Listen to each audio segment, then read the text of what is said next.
Hello everyone, कैसे हैं आप लोग। स्वागत है आपका KGS teaching exams YouTube channel पर।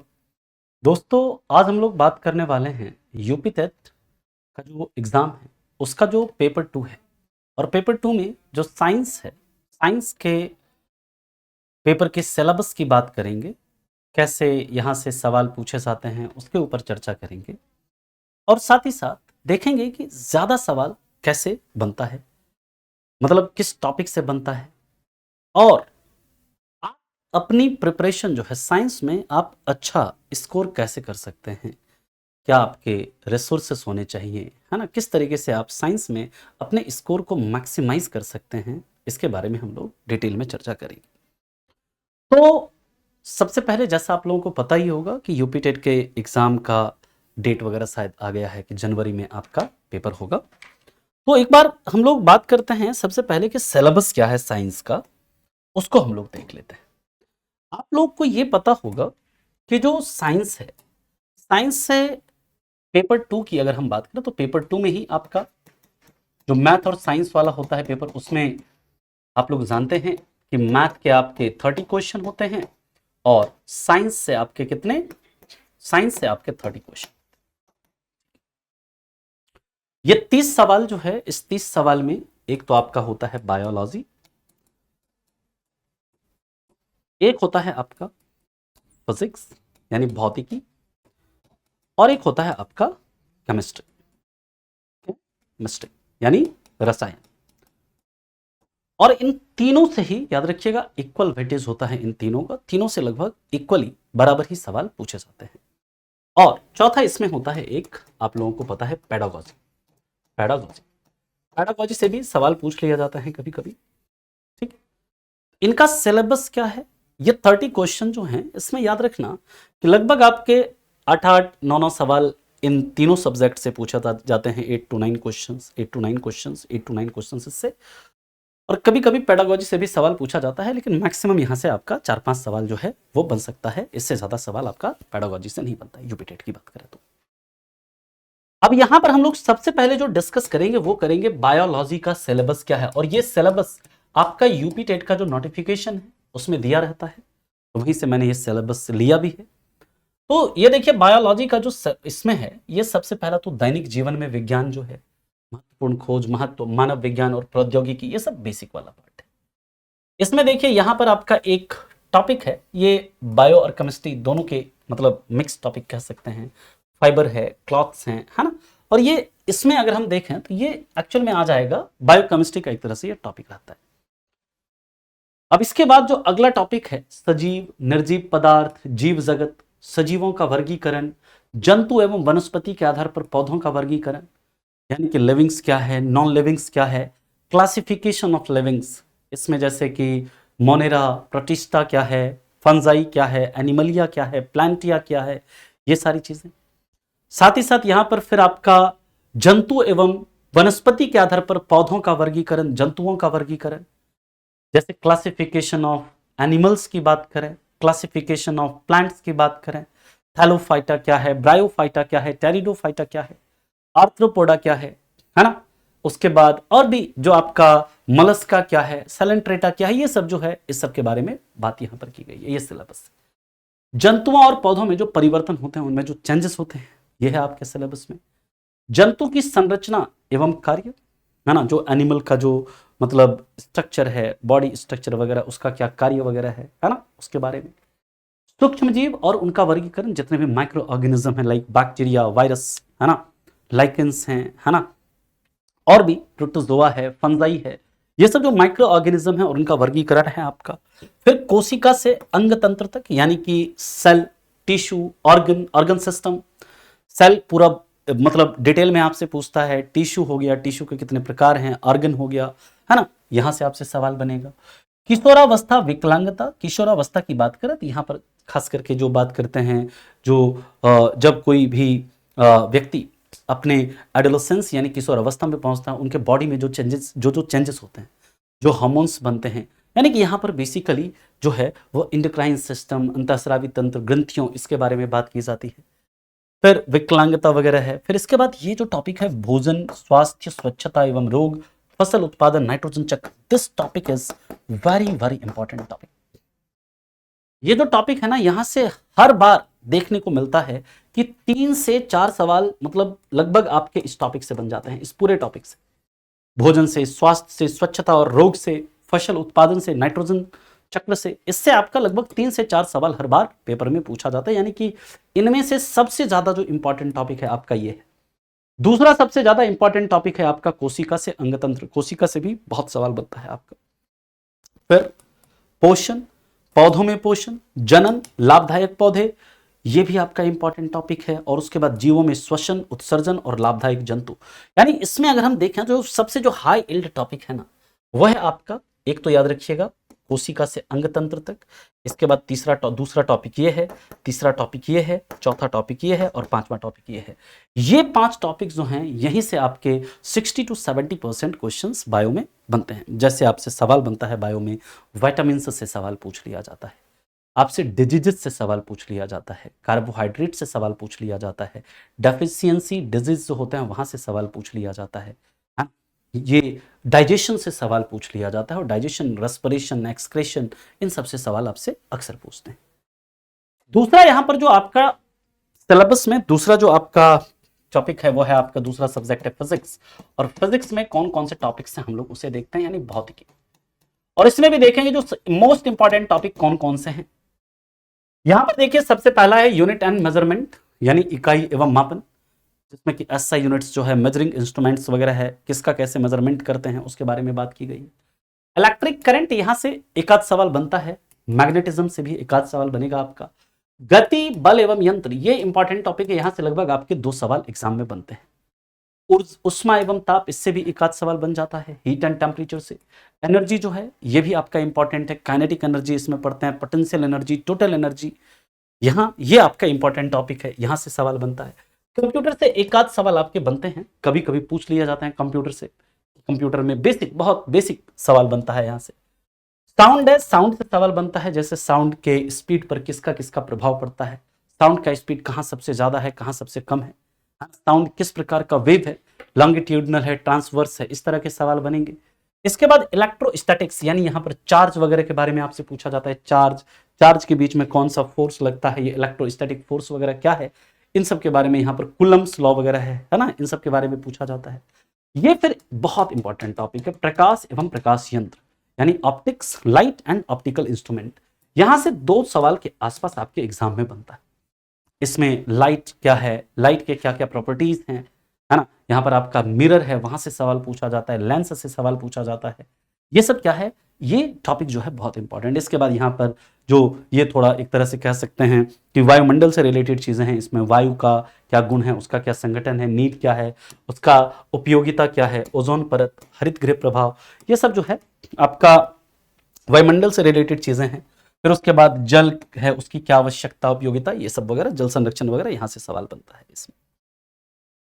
यहां पर भी सबसे इंपॉर्टेंट टॉपिक की बात करें तो एक टॉपिक ये आपका इंपॉर्टेंट है, एक ये इंपॉर्टेंट है, एक ये टॉपिक, इसके बाद ये, और ये टॉपिक जो है ये ज्यादा इंपॉर्टेंट टॉपिक्स हैं, इसमें यहां से ज्यादातर आपके सवाल बनते हैं। इसी तरह तीसरा जो आपका सब्जेक्ट है वो है केमिस्ट्री।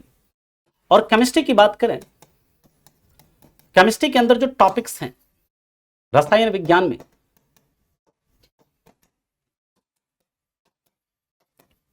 इसमें आपका एक तो पदार्थों के समूह, पदार्थों का पृथक्करण, पदार्थ की संरचना एवं प्रकृति, बहुत इंपॉर्टेंट टॉपिक। लगभग 2 से 3 सवाल आपके एग्जाम में यहीं से बनते हैं केमिस्ट्री के अंदर, बहुत इंपॉर्टेंट टॉपिक है। इसके बाद आस पड़ोस में होने वाले परिवर्तन, भौतिक एवं रासायनिक परिवर्तन, एक सवाल हर बार देखने को मिलता है फिजिकल एंड केमिकल चेंज से। तीसरा, ये जो अम्ल, क्षार और लवण है, ये भी अगेन बहुत इंपॉर्टेंट टॉपिक है, यहां से भी लगभग 2 सवाल आपके बनते ही बनते हैं कि अम्ल में कि कौन सा अम्ल के क्या क्या कैरेक्टरिस्टिक्स हैं, बेस के क्या क्या कैरेक्टरिस्टिक्स हैं, है ना, सॉल्ट के क्या क्या एग्जाम्पल हैं, क्या क्या यूजेस हैं, है ना, इनके क्या प्रॉपर्टीज हैं, ये सब आपके एग्जाम में खूब पूछता है। और यहाँ से हर बार लगभग 2 सवाल आपका देखने को मिलता है, खास करके सोर्स ऑफ, जैसे कि पूछ दिया जाएगा एस्कॉर्बिक एसिड कहाँ पर मिलता है, मैलिक एसिड कहाँ पर मिलता है ना, कार्बोनिक एसिड का कहाँ पर यूज होता है ना, आपसे पूछ दिया जाएगा टर्टरिक एसिड किस में पाया जाता है, उसका क्या यूज है ना, फूड प्रिजर्वेशन में किसका यूज होता है, एसिटिक एसिड का क्या फॉर्मूला है, फॉर्मिक एसिड कहां पर मिलता है, इस तरह के सवाल यहां से बनते हैं। इसी तरह बेसिस के यूज है ना, उसके एग्जाम्पल से सवाल पूछा जाता है। इसके बाद मानव निर्मित वस्तुएं, प्लास्टिक, कांच, साबुन और मृतिका, यहां से भी लगभग एक सवाल आपके पेपर में हर बार देखने को मिलता है। खनिज एवं धातु, मेटल, उसके ओर्स है ना, मिनरल्स वगैरह जो हैं, है ना, जैसे आपसे यहां पर पूछ दिया जाएगा आयरन के क्या क्या ओर्स हैं, यूरेनियम का क्या ओर है, मैग्नीज का क्या ओर है ना, और जो भी मेटल के अलॉय वगैरह हैं, मिश्र धातु हैं, जैसे जर्मन सिल्वर किसका अलॉय है ना, उसके बाद आपका कि ब्रॉन्ज किसका अलॉय है, ठीक है, कॉन्स्टेंटन किसका अलॉय है, जैसे इलेक्ट्रिक बल्ब में किस मेटल का यूज किया जाता है, नाइक्रोन का यूज कहां पर होता है, इन सब तरह के सवाल यहां से बनते हैं। इसके बाद कार्बन और इसके यौगिक, ये भी अगेन इंपॉर्टेंट टॉपिक है, यहां से भी लगभग 2 सवाल आपके पेपर में बनेंगे।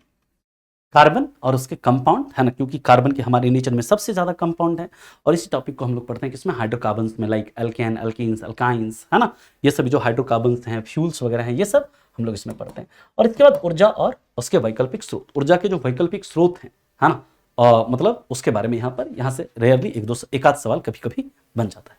यहाँ पर अगर सबसे ज्यादा इंपॉर्टेंट टॉपिक की बात करें तो एक ये है, एक आपका ये है, इसके बाद तीसरा जो इंपॉर्टेंट टॉपिक है आपका ये है ना, ठीक है। ये 3 जो है यहाँ पर सबसे ज्यादा इंपॉर्टेंट टॉपिक हैं, जहां से सबसे ज्यादा सवाल बनते हैं, बाकी हर टॉपिक से एक आध सवाल बन जाता है एग्जाम में। इसके बाद आता है पेडागॉजी वाला पार्ट। देखिए यूपी टेट के एग्जाम में पेडागॉजी कई बार होता है सवाल पूछते हैं, कई बार क्या होता है सवाल नहीं पूछते, लेकिन सिलेबस में दिया है आपको कवर करके जाना है।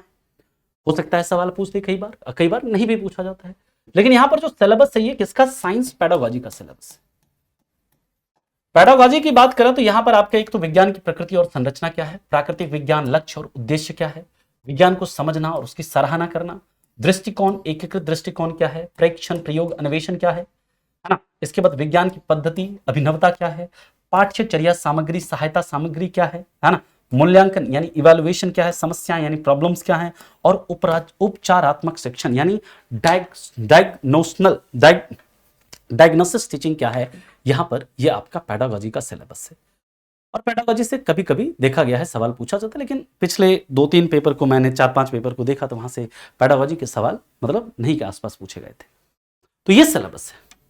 अब सवाल उठता है सर ये हमारे एग्जाम का जो सिलेबस रहेगा वो क्या रहेगा। तो जैसा देखिए आपका यूपी टेट का जो नोटिफिकेशन बताता है ना, वो कहता है कि जो आपका यूपी शिक्षा परिषद है, जो यूपी का जो मतलब बेसिक शिक्षा परिषद है, उसकी जो कहती है कि 6 से 8 की जो टेक्स्ट बुक है साइंस की, ये आपका मेन कोर होना चाहिए, है ना।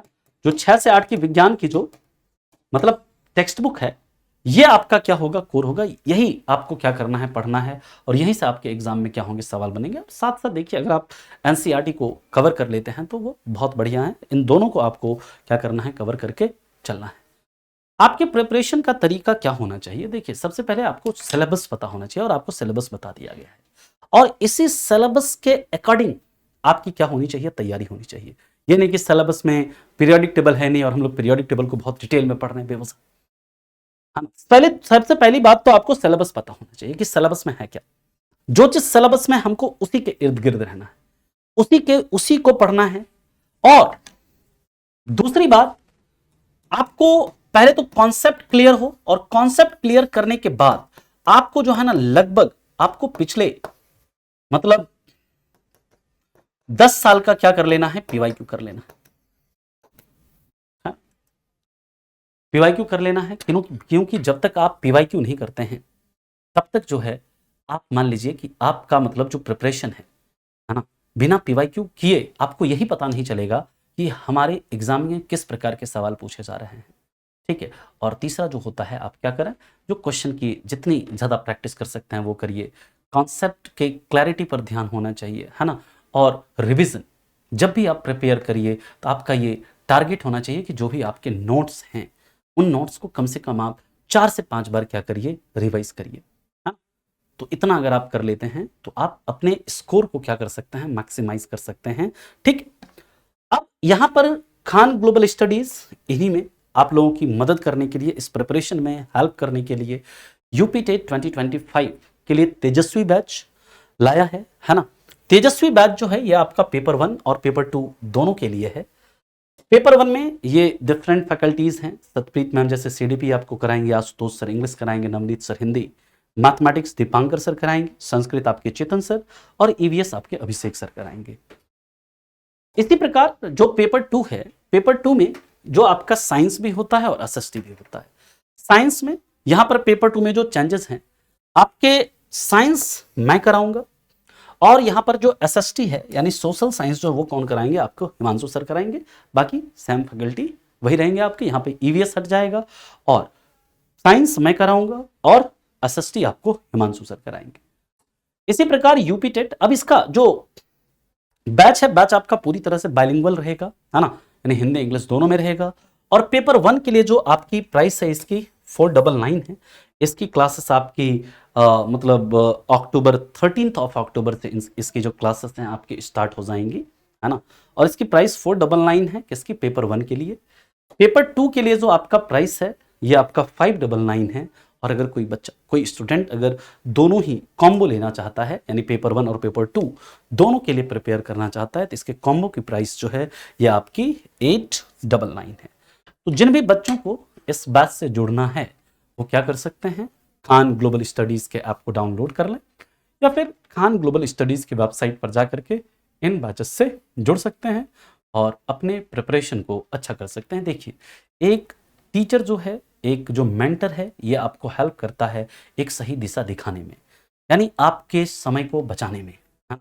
आपको क्या पढ़ना है, क्या नहीं पढ़ना है, कहाँ से सवाल बनते हैं, कहाँ से सवाल नहीं बनते हैं, यानी कि एक मतलब जो चीज़ें होती हैं, बिखरी हुई जो चीज़ें होती हैं, उसको समेट कर आपके सामने रखने का काम करता है। बाकी मेहनत आपको ही करना होता है, रिवीजन आपको ही करना होता है, एक मेंटर्स की भूमिका होती है, वो आपको सही रास्ता बताएं। और हम लोग इन बैचेस में आपको अच्छे कंटेंट के साथ, एग्जाम ओरिएंटेड कंटेंट के साथ, कॉन्सेप्चुअल क्लैरिटी के साथ आपको बेहतर तरीके से गाइड करेंगे। तो आपको जिस भी बच्चे को जुड़ना है आप इन बैचेस से जुड़ सकते हैं और हम लोग क्या कहते हैं, आप लोग अपने प्रिपरेशन को बेहतर से बेहतरीन बना सकते हैं। ठीक है, तो मिलते हैं आपसे फिर ऐसे ही किसी अन्य इंफॉर्मेशन के साथ। तब तक के लिए आप लोगों का धन्यवाद। Thank you so much, bye bye, take care.